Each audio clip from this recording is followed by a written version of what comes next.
Confucius Institute, the hard side of China's soft power. Su Lin is an unusual kind of Chinese official. For starters, she accepted a request for a BBC interview. Admittedly, she came quickly to regret it, demanding that we delete a large section of our recording. But given that unelected Chinese officials do not need to court their own domestic media, let alone the international press, it is rare to be invited in at all.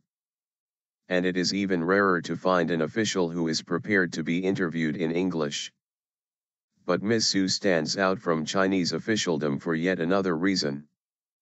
In contrast to the caution and conformity that are hallmarks of the Communist Party system, she has found herself at the center of a storm of controversy. Ms. Su heads Hanban, a Chinese government-controlled agency that, on the face of it, would appear to be uncontentious. It is tasked with promoting the learning of the Chinese language overseas. But during the 10 years that Ms. Su has been in charge, this mission has been coupled with a wider foreign policy goal, the bid to make China a cultural superpower, not just an economic one. Paymasters, the importance of this goal is underscored by the fact that her position carries vice minister ranking. Since 2004, Hanban has been providing foreign universities with generous cash grants to set up language and cultural centers called Confucius Institutes. As well as the cash, Beijing provides Chinese teachers and, at last count, Confucius Institutes have now been established on 465 university campuses in 123 countries. The program also reaches hundreds of secondary schools. It is a remarkable and rapid expansion of soft power. But as the numbers have grown, so too has the concern of Western academics who believe the project presents a serious threat to freedom of thought and speech in education. Last December, the Canadian Association of University Teachers called on all universities currently hosting Confucius Institutes to cease doing so. And in June this year, the American Association of University Professors, AAUP, made the same call to the United States universities.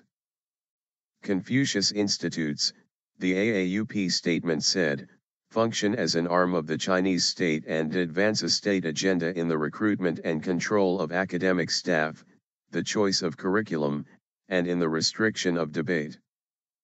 The video above is a 10-minute, edited version of our interview with Ms. Su. In it, I ask her about concerns raised by Western academics. Are the Chinese teachers in Confucius Institutes free from Communist Party control? Does she agree that the contracts, under which China prohibits its teachers from being members of the banned spiritual organization Falun Gong, give the party power to decide who can or cannot work on Western campuses on the grounds of religious belief? And what should one of her teachers say if asked a question on a controversial topic, such as Taiwanese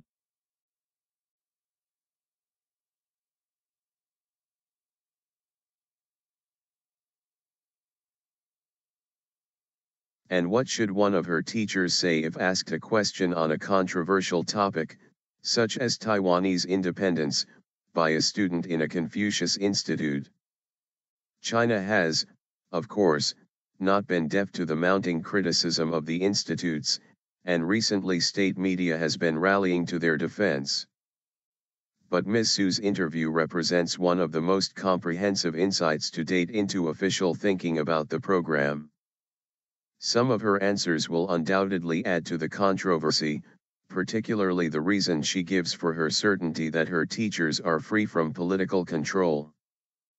She has that certainty, she says, because all teachers have to write a report at the end of their postings and are questioned on their return about whether they faced politically sensitive questions from students. To her critics, this may sound less like a neutral monitoring exercise and more like evidence of exactly the kind of political meddling she tries to disprove. As for Falun Gong, she dismisses the concern. It is simply a matter of Chinese law, she says. Unacceptable interference. In July this year, Ms. Su herself became the subject of controversy when she and her staff attended an academic conference in Portugal. Her organization was among the sponsors of the event, but, on arrival, Ms. Su discovered that the program contained publicity for a Taiwanese educational organization, another sponsor. Arguing that such a reference was political, Ms. Su ordered her staff to remove the programs and take them to the home of a teacher working at a Confucius Institute. After frantic negotiations with conference organizers, the programs were eventually returned with 4 pages removed. The conference president, Roger Griotrex, issued a statement calling the interference in the activities of an independent academic organization totally unacceptable. Ms. Su objects strongly to my having raised the issue of the Portugal conference, as it was not, she points out, on the list of topics submitted in advance. After we had finished the recording, along with her deputy and her press officers, she kept us for well over an hour, insisting that she had been misled into agreeing to the interview and demanding that we erase, there and then, the section about Portugal. It is common practice for media organizations to be asked to provide a list of questions when seeking interviews in China.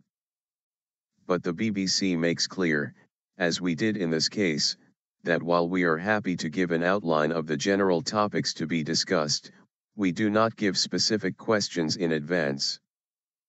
The version of events given by Ms. Su in our interview differs strikingly from Mr. Greatorex's and represents an important on-the-record account of an issue of public interest. We refuse to delete our tape.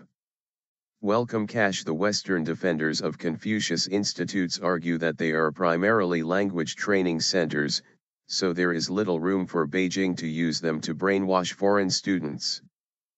In addition, the benefits are enormous in that they offer access to Chinese language learning that cash-strapped universities simply could not afford on their own. The generous sponsorship from the Chinese government is no different, they suggest, from the myriad other partnerships, both corporate and government, that are now part of the fabric of the modern academic world. We now have a first-hand defense of the project from China itself. China's Confucius Institutes should be judged on how they operate in practice, Ms. Su tells me, not by reference to abstract principles.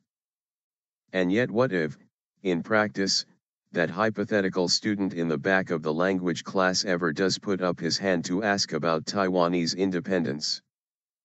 Every mainland teacher we send, she tells me, all of them will say Taiwan belongs to China. We should have one China. No hesitation.